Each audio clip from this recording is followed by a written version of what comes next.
നമ്മളിന്ന് prisoner hat എന്ന് പറയുന്ന ഒരു റിഡിലാണ് ചർച്ച ചെയ്യാൻ പോകുന്നത്. അന്താരാഷ്ട്ര തരത്തിലുള്ള ഇത്തരത്തിലുള്ള കടങ്കഥകളൊക്കെ നിങ്ങളിൽ പലർക്കും പരിചിതമായിരിക്കും. ഇതൊരു കഥയുടെ രൂപത്തിലാണ് ഞാൻ അവതരിപ്പിക്കാൻ പോകുന്നത്. നമുക്ക് നേരിട്ട് ഈ കടങ്കഥയിലേക്ക് കടക്കാം. ഒരു പ്രശസ്തമായ ജയിലിലാണ് ഈ കടങ്കഥ സംഭവിക്കുന്നത്. ആ ജയിലിൽ 100 തടവ് പുള്ളികളുണ്ടായിരുന്നു. പലതരത്തിലുള്ള കുറ്റകൃത്യങ്ങൾക്ക് ശിക്ഷിക്കപ്പെട്ട് ആ ജയിലിനുള്ളിൽ അവർ കിടക്കുകയാണ്. അവിടേക്ക് പുതിയതായി ഒരു വാർഡൻ കടന്നു വരുന്നു. ആ വാർഡൻ ഈ ജയിൽ പുള്ളികളുമായി സംസാരിക്കുകയും ആ ജയിൽ പുള്ളികൾക്ക് മുന്നിൽ ഒരു കടങ്കഥ വെക്കുകയും ചെയ്യുന്നു. ആ കടങ്കഥയിൽ അവർ ജയിക്കുകയാണെങ്കിൽ അവരെ സ്വതന്ത്രരാക്കാം എന്നാണ് അയാൾ പറയുന്നത്. അതല്ല, അവർ ആ കടങ്കഥയിൽ തോക്കുകയാണെങ്കിൽ തോക്കുന്ന ആൾക്കാരെയെല്ലാം കൊന്നുകളയും എന്നും പറയുന്നു. കടങ്കഥ മറ്റൊന്നുമായിരുന്നില്ല. ഈ 100 പേരെയും ഒരു വരിയിൽ ഇങ്ങനെ നിരത്തി നിർത്തും. എന്നിട്ട് അവർക്ക് അറിയാതെ ഓരോരുത്തരുടെയും തലയിൽ ഓരോ തൊപ്പി വയ്ക്കും. ഓരോ തൊപ്പിക്ക് വെള്ള നിറവും മറ്റൊരു തൊപ്പിക്ക് കറുത്ത നിറവുമായിരിക്കും. ഈ തൊപ്പികൾ പല അനുപാതത്തിൽ ഇടകലർത്തിയാകും വെച്ചിട്ടുണ്ടാവുക. ഇതിൽ ജയിൽ പുള്ളികൾ ചെയ്യേണ്ടത് അവരവരുടെ തലയിലിരിക്കുന്ന തൊപ്പിയുടെ നിറം കൃത്യമായി മനസ്സിലാക്കി പറയുക എന്നുള്ളതാണ്. മുന്നിൽ നിൽക്കുന്ന ആളുകളുടെ തലയിലിരിക്കുന്ന തൊപ്പികൾ മാത്രമേ ഇവർക്ക് കാണാൻ കഴിയുള്ളൂ. എന്നാൽ ഇവരുടെ തൊപ്പി ഏത് നിറമാണെന്ന് അവർക്ക് അറിയുവാനും കഴിയും. നിങ്ങൾക്ക് 2 മറുപടികൾ പറയാം. ഒന്നുകിൽ കറുപ്പ് അല്ലെങ്കിൽ വെളുപ്പ്. എന്തെങ്കിലും അടയാളങ്ങൾ കൊടുക്കുകയോ പരസ്പരം സ്പർശിക്കുകയോ ഒന്നും ചെയ്യാൻ പാടില്ല. ഇതല്ലാതെ ഇതിൻ്റെ നിറം കൃത്യമായി പറയുന്നവരെ മുഴുവൻ മോചിപ്പിക്കുമെന്നാണ് ഈ വാർഡൻ പറഞ്ഞത്. അന്ന് രാത്രി തടവറയിലെ ജയിൽ പുള്ളികളെല്ലാം കൂടി ഒത്തുകൂടുകയും അതിൽ മുൻപ് ഒരു കണക്ക് അധ്യാപകനായിരുന്ന ഒരാൾ മുന്നോട്ട് വന്ന് അദ്ദേഹം അവരോട് പറഞ്ഞു, കറുത്ത തൊപ്പികളിൽ കൂടി നമുക്ക് രക്ഷപ്പെടാനൊരു മാർഗമുണ്ട്. നിങ്ങളെല്ലാവരും മുന്നിൽ നിൽക്കുന്ന ആൾക്കാരുടെ തൊപ്പികളുടെ നിറം മനസ്സിലാക്കുകയും എണ്ണുകയും ചെയ്യും. കറുപ്പിനെ അടിസ്ഥാനപ്പെടുത്തി മാത്രം നമ്മൾ ഉത്തരങ്ങൾ പറയുക. നിങ്ങൾ മുന്നിൽ നിൽക്കുന്ന ആൾക്കാരുടെ തൊപ്പികൾ എണ്ണുമ്പോൾ കറുത്ത നിറത്തിലുള്ള തൊപ്പികളാണ് എണ്ണേണ്ടത്. അത് എണ്ണിക്കഴിയുമ്പോൾ ആ കറുത്ത തൊപ്പികളുടെ എണ്ണം ഒറ്റ സംഖ്യയാണെങ്കിൽ നിങ്ങൾ കറുപ്പ് എന്ന് തന്നെ പറയുകയും അത് ഇരട്ട സംഖ്യയാണെങ്കിൽ നിങ്ങൾ വെളുപ്പ് എന്ന് പറയുകയും ചെയ്യുക. അടുത്ത ആൾ ഉത്തരം പറയുമ്പോൾ മുമ്പ് പറഞ്ഞ ആളിൻ്റെ ഉത്തരത്തിന് അനുസരിച്ച് കൃത്യമായി ആലോചിച്ച് അടുത്ത മറുപടി പറയുക എന്നുള്ളൊരാശയമാണ് അദ്ദേഹം മുന്നോട്ട് വെച്ചത്.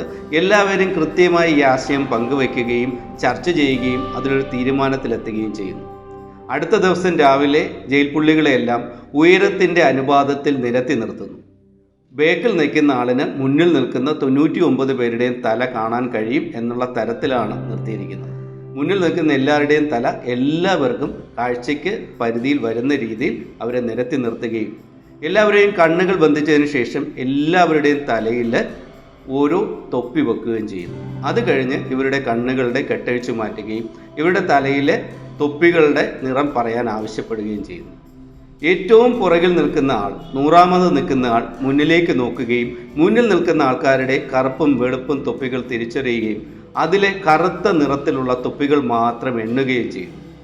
2 പ്രാവശ്യം എണ്ണി ഉറപ്പിച്ചിട്ട് അയാൾ കറുപ്പ് എന്ന് പറയുന്നു.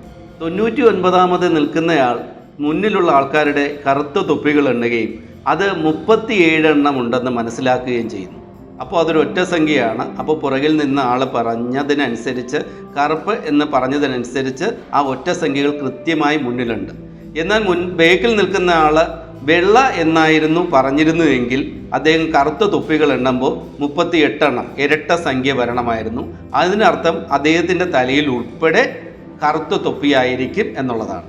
എന്നാൽ അദ്ദേഹം കറുപ്പ് എന്ന് പറഞ്ഞതുകൊണ്ട് മുന്നിലെ തൊപ്പികൾ എണ്ണിക്കഴിഞ്ഞപ്പോൾ 37 എണ്ണം കൃത്യമായി ഒറ്റ സംഖ്യ വന്നതുകൊണ്ടും തൻ്റെ തലയിൽ കറുത്ത തൊപ്പിയായിരിക്കില്ല, വെള്ള തൊപ്പിയാണെന്ന് അദ്ദേഹത്തിന് മനസ്സിലാവുകയും കൃത്യമായി അദ്ദേഹം വെള്ള എന്ന് പറയുകയും ചെയ്തു.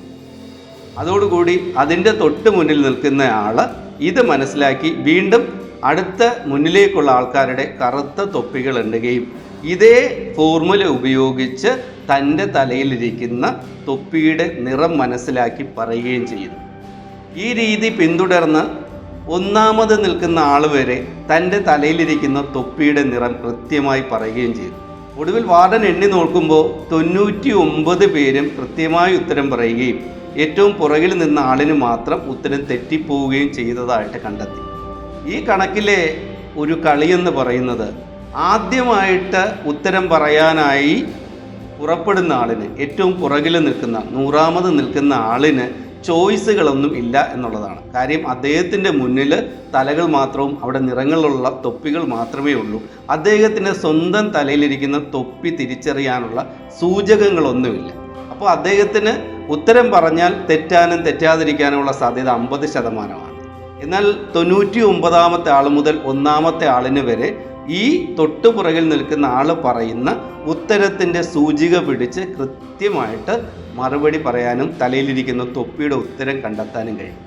ഈ 99 പേരുടെയും ഉത്തരം ശരിയാകുവാനുള്ള കാരണക്കാരൻ ഈ 100ാമത് നിന്ന ആളാണെന്നുള്ള ബോധ്യപ്പെടലോടുകൂടി ഈ വാർഡൻ ഈ 100 പേരെയും ജയിലിൽ നിന്ന് മോചിപ്പിച്ചു എന്നാണ് ഈ റിഡിൽസിൻ്റെ കഥയിൽ പറയുന്നത്.